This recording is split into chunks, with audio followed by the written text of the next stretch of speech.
and let us talk Death of a Unicorn. The new A. This has been described as A24 does Jurassic Park in some in some areas.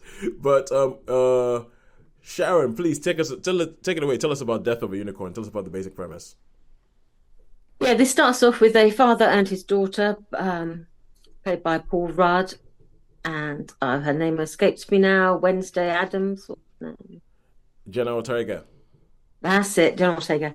They're very good. They are heading up to this sort of mountain retreat of an eccentric billionaire, probably, Hmm. where he lives. He's played by Richard E. Grant, and his wife is played by Tia Leone. So it's a big, got some good names in here. Yeah, Will good to Paulson see her plays for their a while. I son. haven't seen her in anything Yeah. for a while.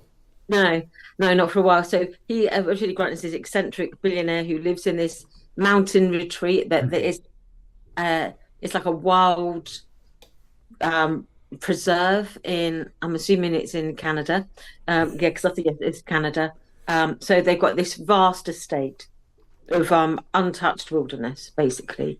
And this father and his daughter are going up there because he has a prospect of sort of doing well in his career. He wants to sort of make a deal where he becomes like a partner or something. But anyway, reasons he goes up there because Richard is terminally ill. And on the way up there, during a bit of a spat with his daughter, and he has a bit of hay fever, they have an accident on the road and they hit an animal. Yep. Big surprise, it's a baby unicorn. What? And they and so they it looks obviously terminally wounded, it's bleeding, it's distressed. So Dad decides that he's going to just put it out of his misery. So he sort of tries to bludgeon it to death. And in the process, both of them get covered in this unicorn blood. And by the time they get to this mansion and they he tries to sort of do the big spiel, they begin to notice that her acne has cleared up. She goes covered with some of the blood, and his allergies have cleared up. And it turns out that the unicorn, or various parts of the unicorn, could actually turn out to be a wonder drug. And so instead of seeing this as like a wonder of nature and something to be treasured, they see it as something, maybe a resource to be exploited. And then they No. find out that this baby unicorn is the progeny of bigger unicorns. And those bigger unicorns aren't very happy. And the rest of the film is basically those unhappy unicorns trying to get their baby back. Yeah. And they don't care who gets in the way. No, I can imagine. I can imagine. I mean, the trailers the trailers have made that very clear that these are not your unicorns who fought rainbows and sparkle in the sunlight or anything like that. They're not So My Little Pony with a horn, no. no, the trailers make it very clear that is not this film. It's so Sean, what did you think of Death of a Unicorn? Okay, Death of a Unicorn. I think I made this comment to Sharon. I got really annoyed with Jenny Ortega's dad, didn't I? I was getting Or really with Paul frustrated or with because Paul Rudd? Yeah. yeah, Paul Rudd. Because I mean, I like Paul Rudd, but he was such a wimp, and I would have said, you would stand. You know what I mean? Because the family wants to. You can understand his motives, I guess, because he's going to get a good deal from this family that are really really rich, but they're really horrible to him and to his daughter, really. And I basically would have, and I think you would have, well, wouldn't you, Sharon, have said, look, Yeah. sorry, I'm out of here. I'm not taking this. And I think for me as well, the Jenny Ortega character was, I don't know, she one minute she was one thing and then the next she wasn't sort of explaining herself properly and No. so you But probably they're know trying to draw on the legends of the the unicorn and the legends, maiden, yeah, so that like a pure-hearted maiden will win the heart of a unicorn. yeah. And then they can do all these things.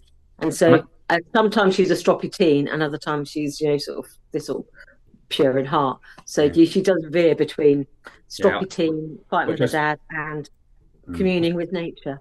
I suppose we can put that up to hormones because being a teenage girl maybe, but yeah, I mean, because sometimes she didn't really stand up for herself, did she either? She was not. No, Maybe that's the traits of her dad. So I mean, I'm pretty sure Uh, she'd have been a much more forceful type of character. all right. Okay. And Sharon, what did you think about it? yeah, I must admit, I had high expectations, which is always a little bit um, you're almost setting yourself up to be slightly disappointed, aren't you, when you go in Yeah, with really yeah, expectations. I really wanted I was looking forward to seeing this. I thought it's going to be a lot of fun.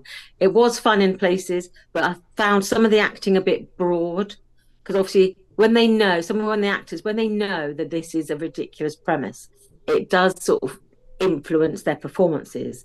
So I found some of the acting not terribly believable. Some of the some of the supporting actors, I was just like, you're having a good time with this, but it doesn't always translate to convincing storytelling.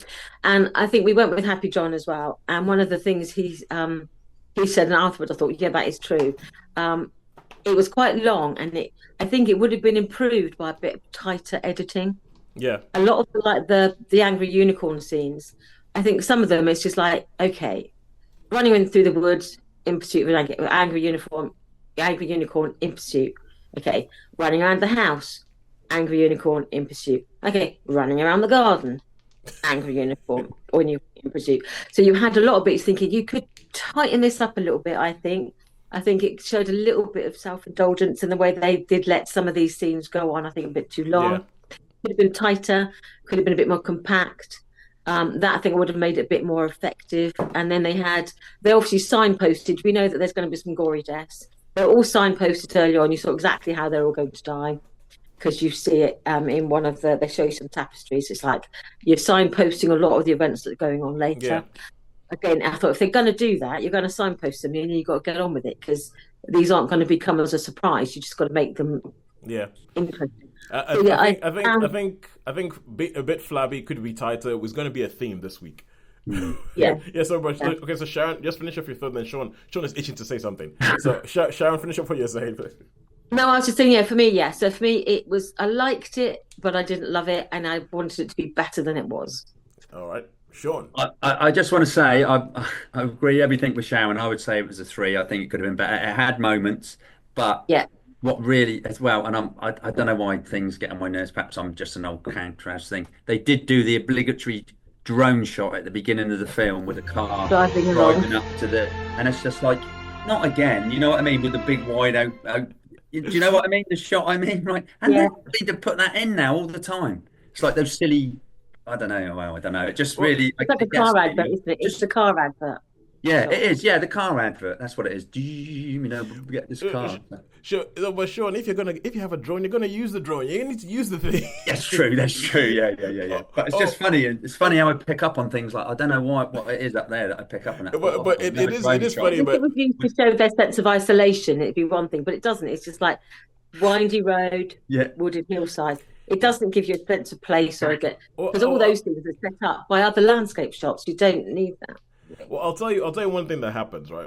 There do seem to be these things that all of a sudden Hollywood just everybody starts doing them at the same time. Yeah. For instance, this film it has this whole thing of rich people are bad. Rich capitalist people are bad. And that is a thing that keeps showing up in films now, where you have these characters who you can see are obviously supposed to be a Mark Zuckerberg or an Elon Musk or somebody like that. And it's just this thing that it goes, rich, successful company must be bad. And it's something that just keeps popping up and up again. And I guess it might be that with the drone shots. But how many stars would you give this? 3 stars. 3 for me too. Okay, 3 stars for Death of a Unicorn. So, and one